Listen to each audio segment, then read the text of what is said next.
Neuro monitoring అనేది అందరూ తెలుసుకోవాలి. ఇది నెక్స్ట్ జనరేషన్ది. అంటే ఇప్పుడు ఎలా అంటే, ఇప్పుడు నేను ఒక మనిషికి వెన్నుపూసకి కానీ బ్రెయిన్లో కానీ సర్జరీ చేసేస్తాం, మత్తిచ్చి చేసేస్తాం. ఇప్పుడు ఏముంది, ఫర్ ఎగ్జాంపుల్ మేము అవేక్ క్రేనియోటమీ చేస్తాం. అంటే పేషెంట్ని అవేక్గా పెట్టి క్రేనియోటమీ చేస్తాం. ఎందుకు? మత్తిచ్చి చేయొచ్చు కదా, పాపం వాడు నొప్పితో కష్టపడుతుంటారు కదా, ఎందుకు అది టార్చర్ ఎందుకు పెట్టడం అన్నది పాయింట్ కాదు. ఏంటంటే కరెక్ట్గా మోటార్ ఏరియా, అంటే కాళ్ళు చేయి పనిచేసే ఏరియా, లేకపోతే స్పీచ్ ఏరియా, అంటే మాట ఉండే ఏరియా, లేకపోతే చూపు ఏరియా, విజన్ ఏరియా, అక్కడ ఉన్నప్పుడు మనం అవేక్ చేస్తే ఏమవుతుంది, మత్తిచ్చేసి పడుకోబెట్టేసినాక మనం అంత గడ్డ తీసి వచ్చేస్తాం. తర్వాత చూస్తే కాల్చే పడిపోతుంది. అయ్యో పడిపోయింది అంటే, సో పడిపోతే జీవితాంతం బెడ్ రిడన్ ఉండాలి కదా. The concept of neuro monitoring ఏంటంటే, కొన్ని వైర్స్ అటాచ్ చేస్తారు, మనం బ్రెయిన్ స్టిమ్యులేట్ చేస్తాం. ఓకే, మెయిన్ ఏరియా దగ్గరకు వస్తుంది, ఇది దాటిపోయింది, అప్పుడు మనం ఆ 90% తీసి ఆ 10% వదిలేసి వస్తాం.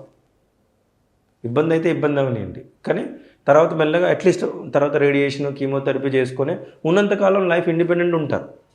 ఒకవేళ మంచి డిపెండెంట్ అయిపోతే ఫ్యామిలీ అంతా స్టక్ అయిపోయినట్టే కదా. వైఫ్ చూసుకోవాలి, లేదా వైఫ్ అట్లుంటే హస్బెండ్ చూసుకోవాలి, మరి ఎవరు సంపాదించుకొని రావాలి, ఎవరు పిల్లల్ని చూడాలి. So it is very difficult. So that is the reason monitoring will help in getting functional status. Surgery చేయాలి, at the same time function కూడా కాపాడాలి అన్నప్పుడు, ఇది సేమ్ వెన్నుపూసలో సర్జరీ చేసేటప్పుడు మానిటరింగ్ యూజ్ చేస్తాం. వెన్నుపూస ట్యూమర్ ఉన్నప్పుడు ఏమని, నొప్పులు పెడుతున్నాక ఆ మత్తు ఇచ్చేసినాక అన్ని నరాలు ఒక విధంగానే కనిపిస్తుంది, ఇది చెడు నరం ఇది అని చెప్పడం ఎలా. సో ఇప్పుడు మనం ఏం చేస్తాం, కొద్ది మత్తు లైట్గా చేసి సో మళ్ళీ స్టిమ్యులేట్ చేస్తాం. ఈ నరం ప్రెస్ చేసినప్పుడు స్టిమ్యులేట్ అవ్వగానే ఇది జరికొచ్చింది, ఓకే ఇది ఫంక్షనింగ్ నర్వ్, ఇది చేసినప్పుడు మళ్ళీ జరికొచ్చింది, ఇది ఫంక్షనింగ్ నర్వ్. సో వాళ్ళకి ఏది ఫంక్షన్ అవ్వట్లేదు, ఎక్కడి నుంచి గడ్డ వచ్చింది, ఏది సపరేట్ చేయాలి, అలా బికమ్స్ ఈజియర్ దాన్ గెస్టింగ్. అప్పుడు ఎక్స్పీరియన్స్ మీద, అప్పుడు ఇంతకుముందు చేసిన దాని మీద అయ్యో ఇట్లా అనుకోలేదని దానికి ఉండదు.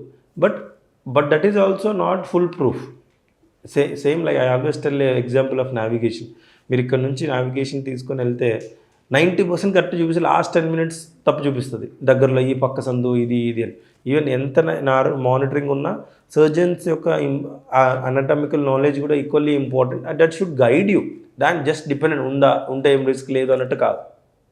ఎందుకంటే మత్తు అయితే ఇస్తున్నాం కదా, సో మత్తు ఇచ్చినప్పుడు అంత మత్తు ఎఫెక్ట్ ఉంటుంది, నేను ఏం లేదు అని చెప్పడానికి లేదు. బట్ ఏం లేకుండా చేసేదానికి అట్లీస్ట్ 80-90% ఫుల్ ప్రూఫ్గా చేసిన దానికి చాలా తేడా ఉంటుంది. సో ప్రతి సర్జరీ అలా అని చెప్పి కనిపించిన ప్రతిదీ మానిటరింగ్లో చేయాలని కాదు, ఏది అవసరం, ఏది రిస్క్ ఎక్కువ, అది మానిటరింగ్ అయినా చేయొచ్చా అని. ఎందుకంటే జనాలకి ఇది ఉంది అని తెలిస్తే వాళ్ళు అడుగుతారు, ఓకే మాకు ఇది చేయండి సో దట్ మేము సేఫ్ ఉంటామని.